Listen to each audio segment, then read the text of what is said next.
ihan selvittämättömiä asioita. Mitä tuollainen pentu täällä tekee? Mä oon täyskasvuinen mies. Sinäkö täysikasvuinen painun maan rakoon? Tapaamme taas, Simo. Onko bensa taas lopussa? Ei tässä ole kyse siitä keskiviikkoisesta auto-onnettomuudesta, vaan reilusta kamppailusta. Ei tollaselle skidiloppokaan haastaa mua, mä oon mestari. Et uskokaan. Mä en edes tiedä, miksi mä oon täällä. En edes muista, kuka toimii. Jotenkin muistan, että joku ruma taksikuski sut tänne heitti. Onkohan tuo Simo käynyt ihan nenäleikkauksissa vasta äskettäin?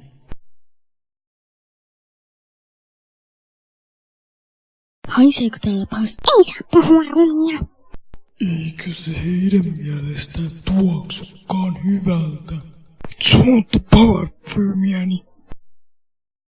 Mikä tuo on? Se ei sovi yhtään sisustukseen, vie se pois. Ei se ole Matto, vaan krapulainen Manu. Onko grilli jo muuten löytynyt? Ei. Minun on kai pistettävä etsintäpartio etsimään uutta barbecue-grilliäni. Sillä joku varasti sen. Minä haluan taas grillattua lampaan kyljestä.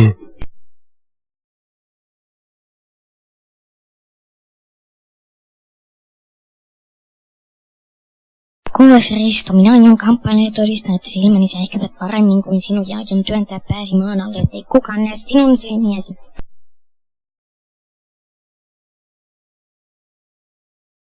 Miksi sä pidät mun sukukalleusista kiinni?